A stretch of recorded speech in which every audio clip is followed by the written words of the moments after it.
Hello, welcome to Living English.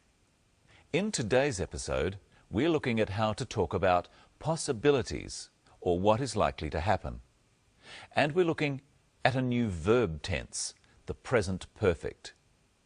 But first, it's time for sisters and brothers.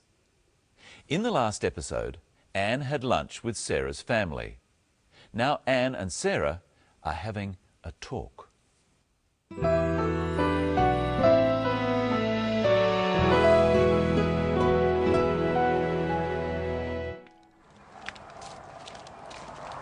I'm sorry about my brother.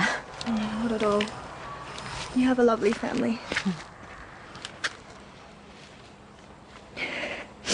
Everyone seems so happy. Anne, what's the matter? There's something I haven't told you. Oh, what is it? When I met your brother, I was thinking about my brother David. I haven't seen him for 2 years. How come? He's missing. One reason I came to Australia is to find him. I'm so sorry. Have you had any luck? Not yet.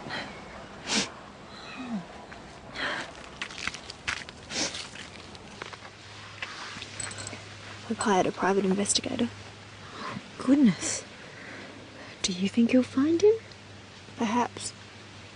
I don't know. It's been a long time since David last called. What do you think's happened to him? Have you any idea? I really don't know.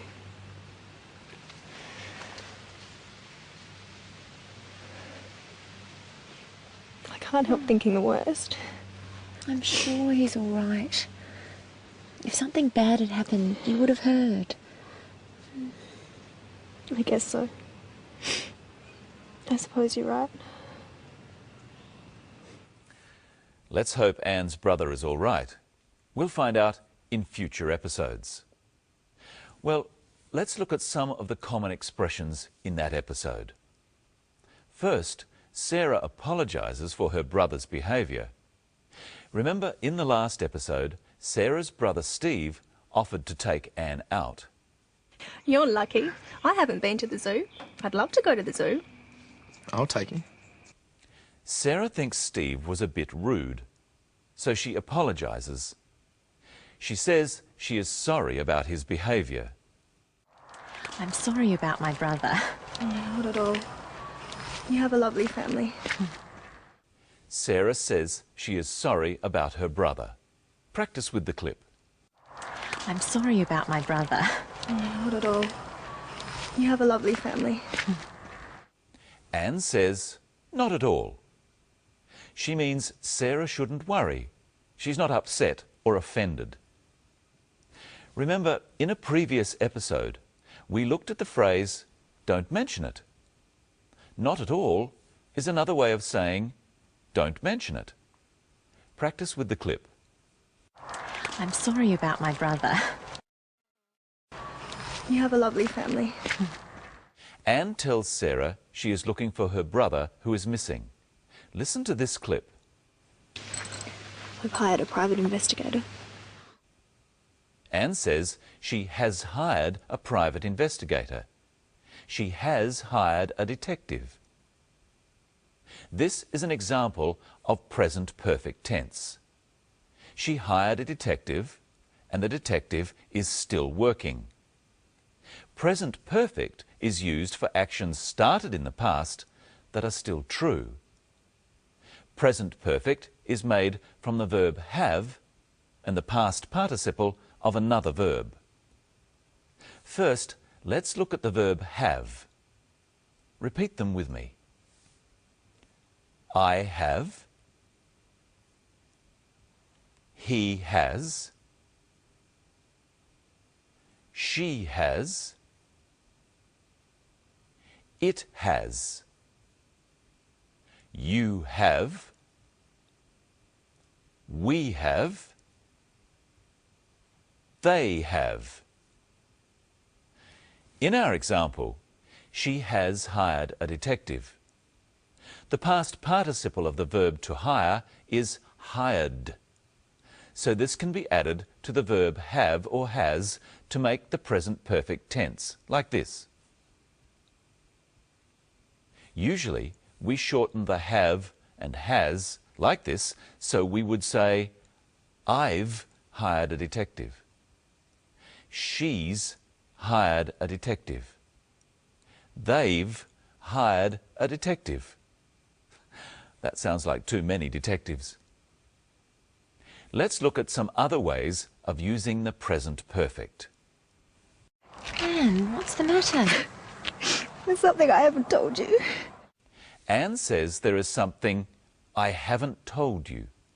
This is the negative. If Anne has told Sarah, she would say, I have told you, or I've told you. But she has not told Sarah about her brother. So she says, I have not told you, or I haven't told you.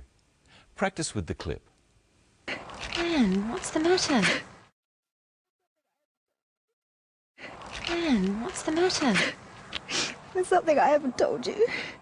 There's another example in the story. Listen. When I met your brother, I was thinking about my brother David. I haven't seen him for 2 years. Anne says she hasn't seen her brother for 2 years. The last time she saw her brother was 2 years ago, and up until today, she still hasn't seen him. That's very sad, isn't it? Yes, it is. Hello, Michelle. Hello, Brenton. 2 years is a long time not to see your brother. How else could Anne have said that? Let's look at 3 little words. For, since, and ago. They are all used to talk about time in the past. So if I say I haven't seen you for a week, what do I mean? A week has passed, and in all that time, you haven't seen me. So this is a week. And you haven't seen me in all that time. How sad. I could say I haven't seen you since last Monday. What does that mean?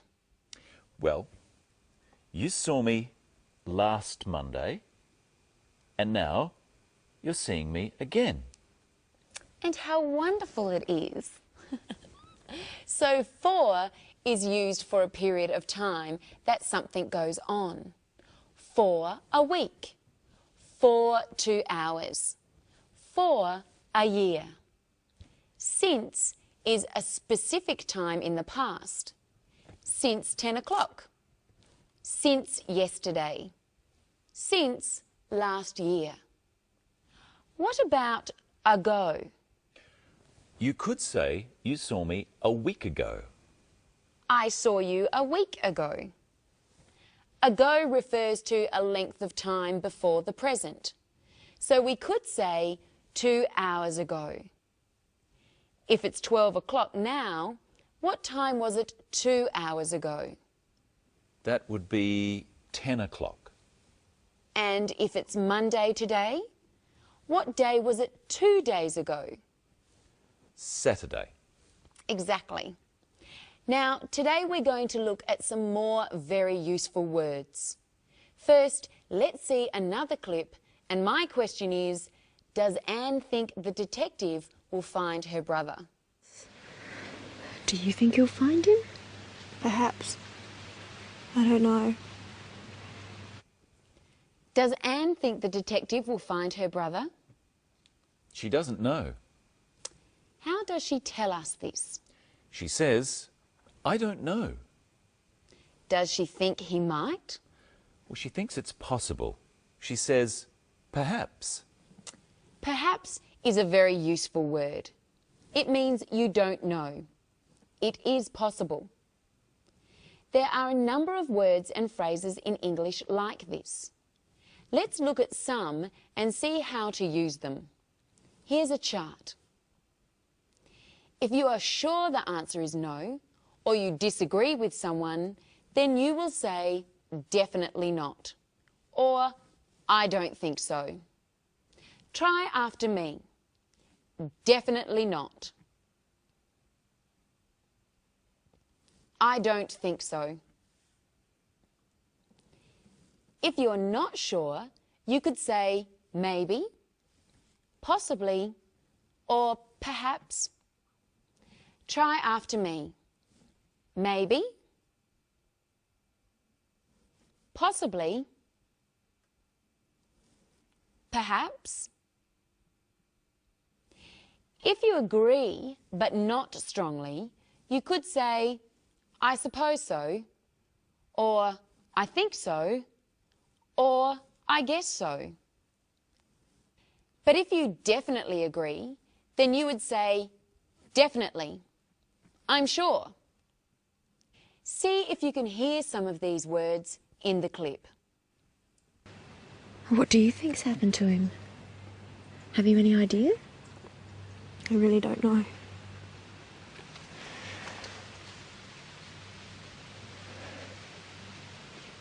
I can't help thinking the worst. I'm sure he's all right. If something bad had happened, you would have heard. I guess so. I suppose you're right. Does Sarah think David is all right? Yes, she's sure he's all right. Does Anne think so? She's not so sure. She says, I guess so, and I suppose you're right. Speaking of guessing, Brenton, I've got a game for you. Okay. I've got 3 cups here. They're all upside down, and under one of them is a sweet, like this one. Do you know which one? I don't know. I have no idea. Here it is. Now watch carefully while I mix them up. Now, where is the sweet? I think it's under this one. Are you sure? I think so. I'm fairly sure. What do you think at home? Is the sweet under this cup? Are you sure? Or do you think maybe? Or definitely not? No. No. Do it again. Do it again. I'll get it right this time. Okay. Which cup is the sweet under? This one, I think. You guess so? I guess so. I think. I'm fairly sure. No. Another Okay, try. last One more. time. All right. Which cup? This one. You're sure? Definitely. Okay, let's see. Yes! There we go. You can have that sweet. Thank you, Michelle. Well, it's definitely time for us to go. Oh, are you sure? I'm certain. But I'm sure we'll be back. And we'll look at how to describe a person. And we'll learn all about adjectives. What are they? Better watch next time and find out. And find out what happens to Anne next.